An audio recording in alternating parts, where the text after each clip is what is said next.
مقصد اساسی در چی بود؟ مقصد اساسی که اصلا این جنگ شهروندی ما میگن که هر کس که بها میکرد این جنگ اساسش کرسی بود.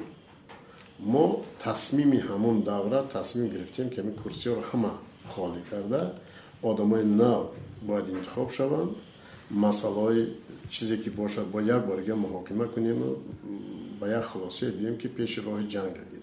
شما به خاطر اینکه در تاجیکستان امن و آسایش برقرار شود دعوای کرسی نکردید و اون چیزی که در سرنوشت شما در اونجا گرفته شد به اون یعنی قناعت حاصل کردید، ولی مثلا بعد اجلاسه 16 شورای عالی جنگ قطع نشد، ادامه یافت.